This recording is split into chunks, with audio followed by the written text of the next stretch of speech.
read The Immortal Who Loved Me? Oh, I need to check Goodreads. I don't know. Yes, I did. I gave it 5 stars. Okay.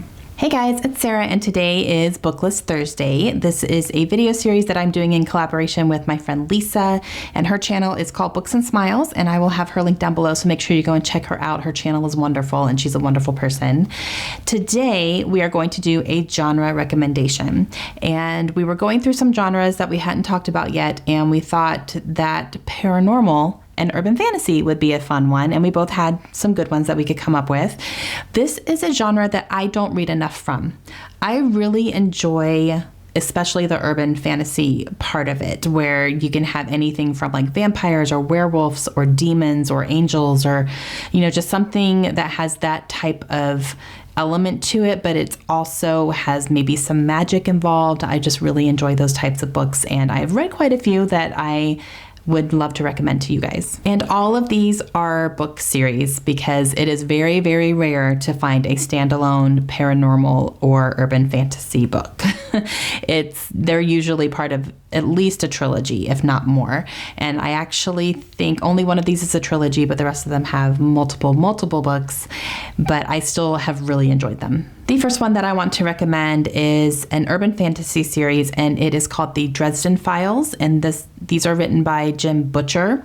The first one is called Stormfront, and this series follows a man who is a detective in Chicago, and he is also a wizard. So it is set in today's world, and it's set in today's, like the time period and everything, and he is a wizard, which is not something that is publicly known. So there are lots of paranormal elements in here. There's werewolves, there's vampires, there's goblins and demons and trolls and, all sorts of crazy things. But the general public does not know about that. It's kind of like an underworld type of thing. But they're also kind of in plain sight. It's very, very interesting.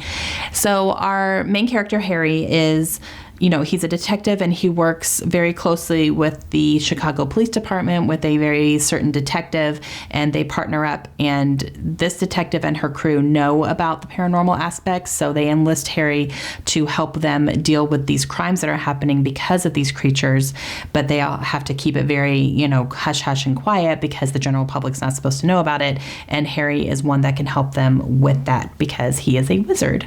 It's very, very interesting. It's really funny. Harry Dresden is one of my favorite characters. He is hilarious, and he's very quick-witted, so he just has these comebacks that are great, and every time I read one of the books, I just laugh. I do recommend, I started out reading these books physically, and then after quite a few, I actually listened to one of the audiobooks, and it was fantastic, and I definitely recommend listening to them. From now on, I'm going to listen to them, but they are read by James Marsters, and he is fantastic. He's a great audiobook narrator. So if you like audiobooks, definitely check these out. But even if you just read them, they're still great. They are so fun and just funny. I really, really enjoy them. There are currently 15 books in this series that are out. I have read up to number 10 is the next one that I need to read. So I've read 9 of them, but this is definitely a series that I want to pick back up soon and get back into it because I have just loved them so much. The next book series that I would love to recommend to everybody who even whispers the word vampire is the Argino Family series, and this is written by Lindsay Sands. The first book is called A Quick Bite, and this series follows a family of vampires, and you see them go through. Basically, each book is one different person of this family or one person that is somehow either related to them or involved with them somehow, and you see them meeting what they call their life mate, which is the one person that the universe has picked for you, the one person that you can truly be yourself with, the only person who you can ever be in a happy relationship with. And you see them meet these people and try to, get that relationship started so they can be together. So these are definitely very heavy on the romance, definitely very heavy on the action as well. They are adult, so there are some very juicy love scenes in each one of these, and that really makes them enjoyable. But I love all the characters in these, and I really like the concept of how the vampires came to be, because they go into the history of how vampires happened. And it's very, very interesting. This series is just, every single time I read a book, I just get happy and I fly through them. They're really, really fast reads because they're just juicy and they're fun and there's action in them. You see them fight different types of creatures and you see them fall in love and try to convince their life mate that they are their life mate and this is how it needs to be and this is why. And that's very interesting as well. And I love them. They're definitely kind of a little bit of a guilty pleasure for me because I don't read a ton of paranormal, but this one I love them so much. There are currently 27 books out. Number 28 is coming out in March, and I have read 21 books. So the next one I need to read is number 22. So this is another series that I need to play a little bit of catch up on, but I absolutely love them. I think they're so much fun. And another vampire series that I actually really, really enjoyed when I was reading them is the Sookie Stackhouse vampire series, and this is written by Charlaine Harris.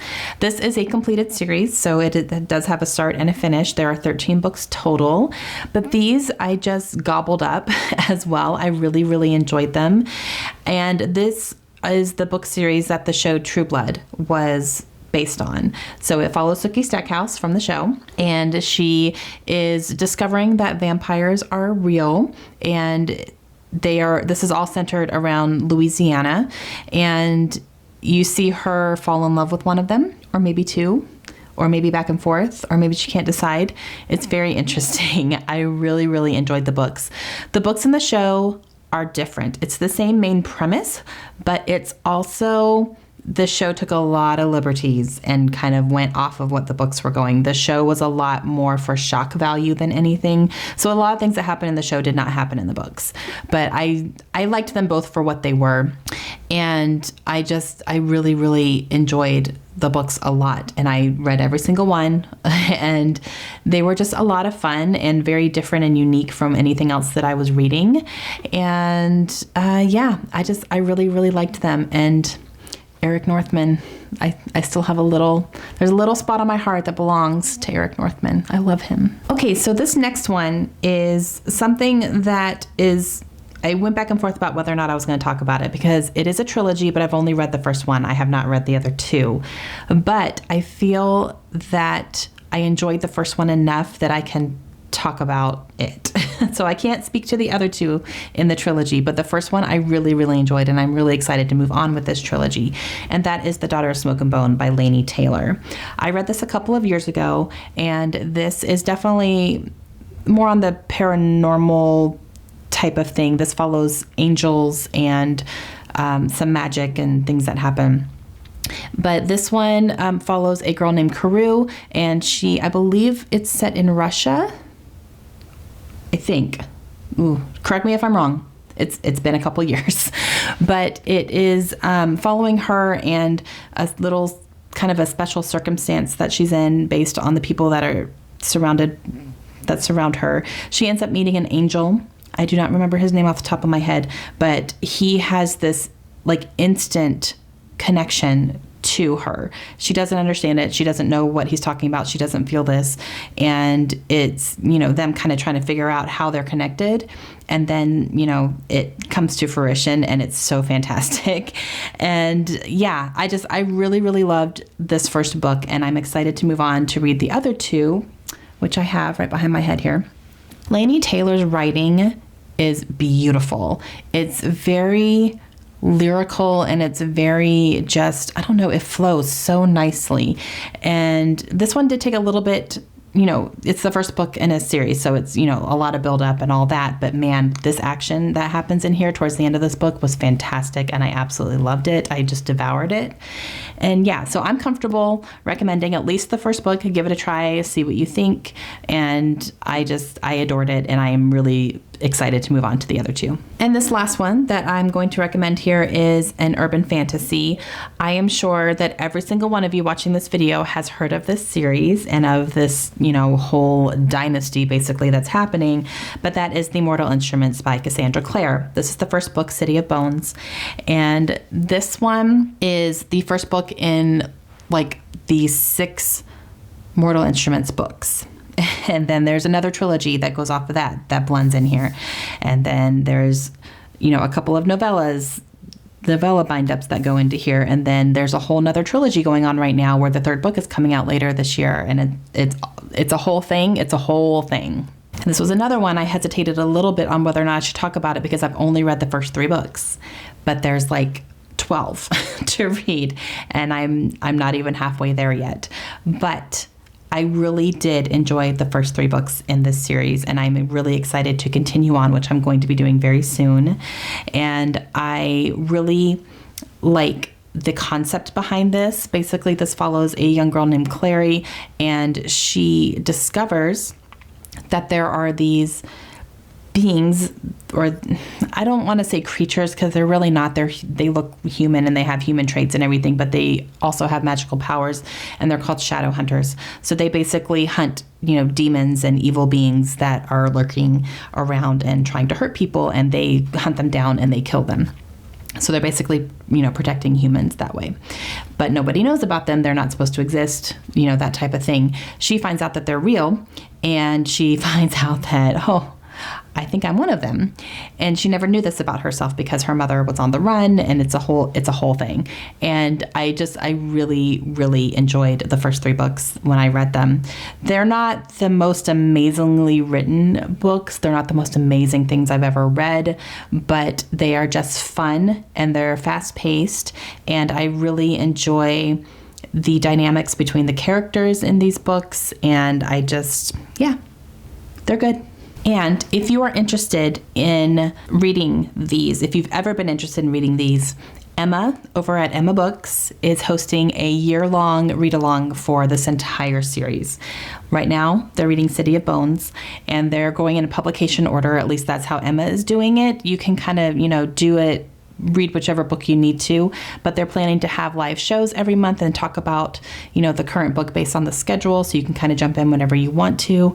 I'm going to be jumping in March because the next one that I need to read is Clockwork Angel, which is the first book in the Infernal Devices trilogy, which is, I want to read them in publication order because I have heard you can get spoiled just because everything is so interwoven. It's very intricate. And so I've been recommended over and over and over again just to do it in publication order. That's the best way to do it, to guarantee you're not going to be spoiled for anything. So the next one I need to read is going to be that one, and I'm going to jump in March when Emma is reading that one as well. So if that's something that you're interested in, or you just kind of want to pick up where you left off, kind of like I'm doing, I will leave her announcement video down below so you guys can go and check that out and see what that's all about. But it's a good opportunity to kind of get on this bandwagon if it's something that you've been wanting to do, or if it's something you've been putting off, or it's, a series that you started but never finished and want to get back to it. I would definitely recommend that. So, Mortal Instruments, good stuff. Okay, guys, that is it. Those are some of the urban fantasy and paranormal books that I have personally enjoyed in the past, and I usually tend to recommend them to people if they're looking for those types of books. Please leave me your recommendations down below as well. I would love to hear what you guys enjoy in this type of genre, and then maybe other people can get recommendations from your comments as well. And make sure you go check out Lisa's channel. I will have her link down below, see what kind of books she has to recommend for you guys too, and I will talk to you guys again soon. Have a great day. Bye.